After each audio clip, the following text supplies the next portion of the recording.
조준웅 씨가 고등학생 시절에 일진 무리들과 어울려 다니면서 최소 3대 이상의 차량을 훔쳤다. 구체적으로는 훔쳐서 타고 버리기를 반복해왔고 그 이후에는 작물에 손을 대기까지 했다는 의혹입니다. 더 나아가서 이 훔친 차량 내부에서 여성을 성폭행하는 데 가담하여 1994년 기준 특가법상 강도 강간 혐의로 소년원 송치 처분까지 받았다는 의혹이 제기되었습니다. 네. 다만 그 구체적인 결정문 내역이 제시되진 않았고 여러 제보들을 종합한 형태로 보도가 이루어졌는데 조진웅 씨 측은 일부 비위 사실을 인정하면서도 성폭행 사실은 없었다고 선을 긋고 있습니다. 특히 조진웅 씨 같은 경우는 일제에 맞서는 독립군 역할을 하면서 주목을 받았고 홍범도 장군 유해 송환에도 앞장섰었고 광복절 경축식에서는 국기에 대한 맹세를 대표해서 하기도 했었고 어떻게 보면 정의로운 모습으로 사랑받았기 때문에 그만큼 실망도 더 큰 것 아닌가 하는 생각도 듭니다. 굳이 이 시점에 이와 같은 폭로가 이루어진 배경이 무엇인가? 조준웅 씨는 대중들에게 영화와 드라마를 통해서 상당히 친숙해져 있는 인물입니다. 그렇죠. 그럼에도 불구하고 조준웅 씨가 홍범도 장군 유해 송환 특사로 나서기도 했고 지난 80주년 광복절 경축식에서는 국기에 대한 맹세를 대표해서 낭독했습니다. 독립투사 이미지까지 얻게 되었는데 제보자는 피해자들은 이 정도 수준까지는 원하지 않는다. 그동안은 굳이 언급을 하지 않고 넘어왔지만 조진웅 씨가 급기야 독립투사 이미지까지 얻게 된 것 자체는 더 이상 방치해 두고 볼 수 없다는 취지에서 제보를 결심했다는 취지로 주장하고 있습니다. 그런데 지금 조 씨의 이 전력을 보도한 기자들이 고발을 당했다. 허위 사실이 있는 건가요? 그렇지는 않습니다. 네. 소년법에는 소년 보호 사건과 관계 있는 기관은 사건 내용에 관하여 재판, 수사, 군사상 필요한 경우 외에는 어떠한 조회도 응해서는 안 된다는 취지의 규정을 두고 있습니다. 이 고발 주체는 관련 내용에 비추어 볼 때 기자가 이 사건 기사 내용을 보도하면서 아마 관계 기관으로부터 일부 자료를 현출받아 보도한 것으로 보인다. 이는 이 소년법 조항에 위반된다는 취지로 고발을 감행한 것입니다. 그렇지만 이 소년법 조항에 따른 처벌이 이루어지기는 어려워 보입니다. 일단 이 주체가 소년 보호 사건과 관계 있는 기관입니다. 기자 등을 대상으로 하지 않습니다. 네네.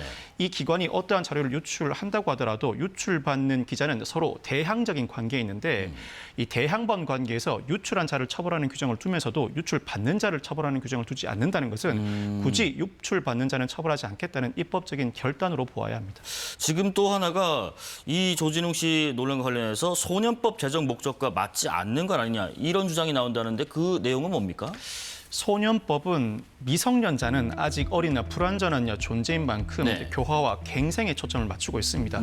이는 전 세계 공통으로 그 내용과 범위를 일부 달리할지언정 공통된 인식과 가치 공유라고 할 수 있습니다. 이에 따라 이 소년이 죄를 저지른 경우에도 바로 형사처벌 절차로 나가지 않고 보호처분과 형사처벌 두 개 절차를 두고 각 절차를 선택하기 마련입니다. 검사가 이 사건 자체 기록을 두고 어떤 절차로 이행할지 결정하게 되는데 보호처분 절차에 나가게 되면 판사가 굳이 관련된 조치를 취할 필요가 없다거나 죄가 인정되지 않을 경우에는 심리 불개시 결정, 불처분 결정을 할 수 있습니다. 뿐만 아니라 보호처분은 이 소년의 장래 신상에 어떠한 영향도 미치지 않는다는 규정도 존재합니다. 형사처벌 절차로 나아갈 때에도 이때에도 구속영장은 부득이한 경우가 아니면 발부하지 않도록 하고 있고 부정기형을 선고해서 단기 형기만 채우면 행형 집행이 양호한 경우에 조기에 석방하는 제도를 두고 있습니다. 네, 뿐만 아니라 단기 6개월, 장기 1년 이런 식으로 매기기도 하죠. 상당히 특이한 제도이죠. 뿐만 아니라 형사처벌을 받는 경우에도 자격에 관한 법령을 적용할 때 일정 공무원 임용 시 자격에 관한 법령을 적용하게 되는데 이때에도 소년시 형사처벌을 받은 전력은 형 집행 종료를 전제로 형 선고를 받지 아니한 것으로 보고 있습니다. 이와 같은 소년법의 근본 취지에 어긋난다는 주장이 제기되고 있는 것입니다. 근데 또 일각에서는 어쨌든 대중을 상대하는 영향력이 있는 연예인이다 보니까 학교폭력 이력처럼 피해자에게는 이 어떤 과거의 전력들이 피할 수 없는 괴로움을 좀 계속 주기 때문에 다르게 판단해야 되는 거 아니냐 이런 주장도 있나 봐요. 소년법상 보호처분은 그 종류가 상당히 다양합니다. 네. 통상 이 소년이 범죄를 저질렀을 때 감호위탁, 수강명령, 사회봉사명령 나아가서 보호관찰 수준까지 보호처분이 이루어집니다. 이를 넘어서서 소년원 송치 단계에 접어든다.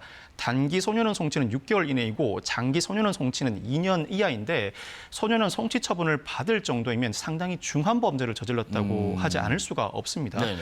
특히 이 조진웅 씨가 저질렀다는 범죄의 구체적인 내용과 범위가 확정되지 않은 상황이긴 합니다만 당시에도 소년원 송치 처분을 받았었고 유사한 범죄로 최근 보호 처분을 받게 된다면 애초에 보호 처분이 아니라 형사 처벌로 나가야 할 사안이긴 합니다.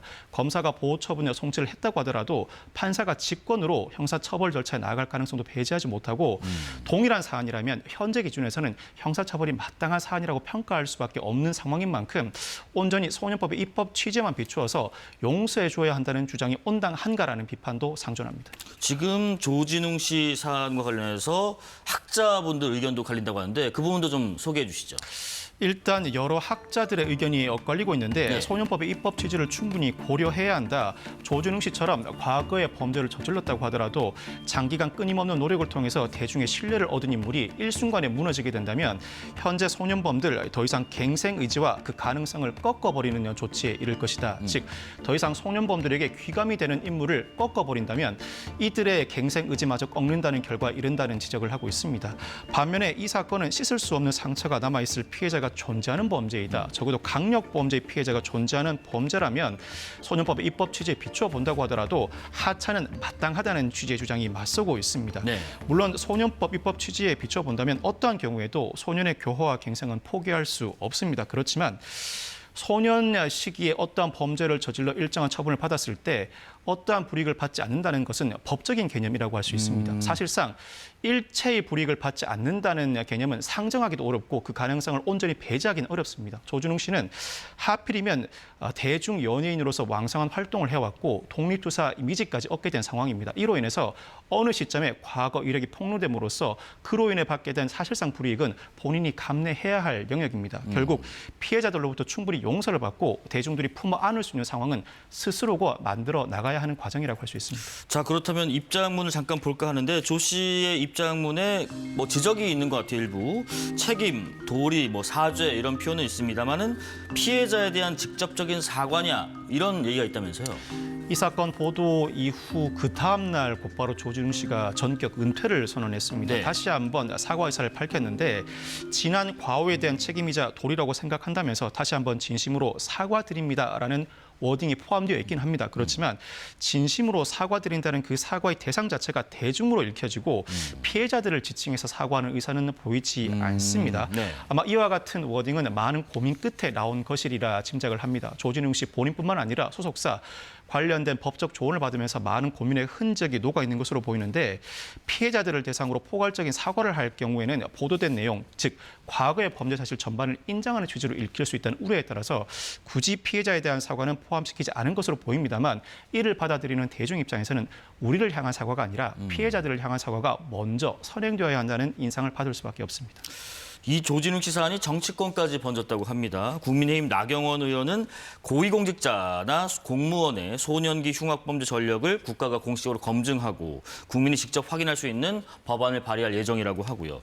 법무장관을 지낸 민주당 박범계 의원은 그의 현재는 잊힌 기억과 추호도 함께 할 수 없느냐라는 포스팅을 또 했고 반대로 같은 당의 이현주 의원은 되레 누가 무슨 자격으로 용서하냐고 쓴소리를 한다고. 이 정치권까지 이 내용이 확장이 되는 모양새인가 봐요. 사실 이 사안은 소년기 범죄를 향후 어떻게 다루어야 할까라는 관점에서 접근해야 할 문제이지 네.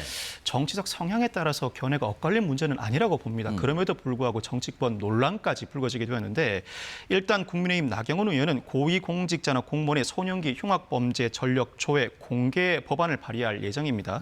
고위공무원에 임용되거나 선출직 공무원 선거 시에는 과거 살인, 강도, 성폭력 등 범죄에 한해서 조회 공개하는 제도를 마련하겠다는 입법 취지입니다. 반면에 민주당 박범계 의원은 그의 현재 반듯하고 대중의 사랑을 받는 모습이 과거의 잊힌 기억, 과거 소년기 범죄와 추호도 함께할 수 없는가, 그 모습을 공존시킨 상태에서 우리가 받아들일 수 없겠는가라는 소회를 밝히고 있고 그렇지만 민주당 이현주 의원은 강력 범죄의 섣부른 옹호는 2차 가해를 낳을 수 있다. 그 용서는 오로지 피해자의 몫이라면서 비판의 목소리를 내고 있습니다. 예. 그런데 그 조진웅 씨가 그 과거 10대가 아니라 성인이 된 이후에도 폭행과 음주운전 전력이 있었다는 얘기가 있어요?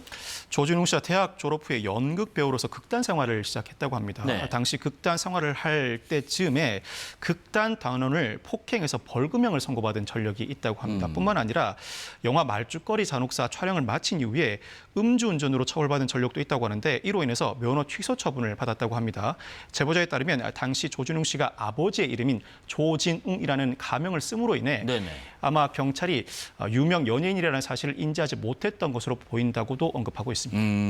근데 어쨌든 조 씨 은퇴에 지금 방송가도 비상인가 봐요. 형사 역할 맡은 뭐 드라마 경우는 촬영이 다 끝났다고 하던데 그렇다면 조진웅 씨 측에 대해서 만약에 손해배상 책임을 물으면 어떻게 되는 겁니까? TVN 시그널2는 지난 8월에 촬영을 마치고 조만간 방영 예정인데 비상입니다. 이 관계자 발언에 따르면 조진웅 씨는 이 드라마의 주연이 아니라 중심이다. 도저히 일부 편집을 할 수 없는 수준이라고 합니다. 방영 자체가 심각하게 어려운 상황에 직면한 것으로 보이는데 알려진 바에 따르면 품위 유지 의무 위반으로 인한 위약금이 출연료의 2배에 이른다고 합니다. 뿐만 네. 아니라 부득이 재촬영을 하게 될 경우에 그에 소요되는 비용 등을 감안한다면 수십억 원의 배상금을 물어야 할 수 있다는 가능성도 제기되고 있는 상황입니다. 그렇지만 일단 이 TVN 시그널2 제작진 측은 당장 법적 책임을 묻는 사안에 대해서는 언급을 피하고 있습니다.